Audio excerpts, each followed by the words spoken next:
समिति, रोगी कल्याण समितियों का एक बहुत बड़ा योगदान होता है। अस्पतालों में, सरकारी अस्पतालों के बारे में कहा जाता है कि वहाँ इलाज नहीं होता है, लेकिन हम आपको बताना चाहेंगे कि जो डॉक्टर होते हैं वो बाहर के भी हो सकते हैं, वो आपको परिचित नहीं हो सकते, क्योंकि सरकारी अस्पताल गरीबों के लिए बनाया जाता है। लेकिन जो रोगी कल्याण समिति होते हैं, वो रोगी कल्याण समिति आपके अपने लोग होते हैं, उसी समाज के होते हैं। अगर वो लोग सही हो, अगर चूँकि उन लोगों को पता होता है कि जो आदमी, जो व्यक्ति हमारे पास आया है, इनकी माली स्थिति क्या है, अगर सही मायने में वो गरीब है, अगर उनका इलाज सही से हो जाए, अगर वो ध्यान दे दे, तो आज डॉक्टर के पास जाकर जो हम खर्च करते हैं, हज़ारों की खर्च होते हैं, गरीब व्यक्ति का जो जेब ढीला हो सकता है, उससे बचा जा सकता है। लेकिन इसके लिए ज़रूरी है कि रोगी कल्याण समिति सशक्त रूप से अपना काम करे। बहुत बड़ी जिम्मेदारी और बहुत बड़ा पावर हर अस्पताल के रोगी कल्याण समिति को दिया जाता है।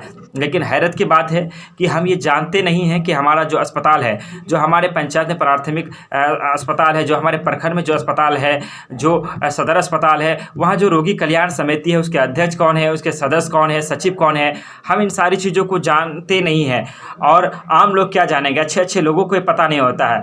आप कहाँ से हैं, आपके वहाँ जो अस्पताल है, वहाँ के रोगी कल्याण समिति में किन लोगों को रखा गया है, उन लोगों का आप एक्टिव कीजिए। और अगर अस्पताल द्वारा कोई लापरवाही बढ़ती जा रही है, अगर अस्पताल द्वारा सही चीज़ों को नहीं किया जा रहा है, अगर ट्रीटमेंट सही नहीं हो रही है, दवाओं का इंतज़ाम नहीं है, तो रोगी कल्याण समिति की जब बैठकें होती है, उन सारी सवालों को वो रख पाते हैं और अस्पताल प्रबंधक कमेटी को रोगी कल्याण समिति को जवाब देना होता है, क्योंकि रोगी कल्याण समिति को बड़ी जिम्मेदारी के साथ साथ बड़ा पावर भी दिया जाता है। इसलिए अगर हम चाहे कि रोगी कल्याण समिति के सहयोग से, क्योंकि जो रोगी कल्याण समिति होती है वो जहाँ पर अस्पताल होते हैं वहीं के ही सामाजिक लोगों को, प्रतिनिधियों को, सामाजिक कार्यकर्ताओं को, वहाँ के अच्छे लोगों को, रिटायरमेंट के लोगों को, जिन लोगों की सोच अच्छी है, जो लोग वक्त दे सकते हैं, उन लोगों को रोगी कल्याण समिति में रखा जाता है। और उनके सहयोग से ही अस्पताल को विधिवत तरीके से चलाया जाता है।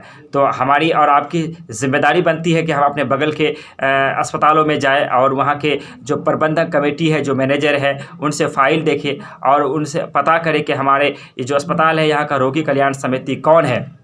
और रोगी कल्याण समिति से हम मिले। हम अगर डॉक्टर हमारी नहीं सुन रहा है तो हम रोगी कल्याण समिति के अध्यक्ष तक शिकायत करें।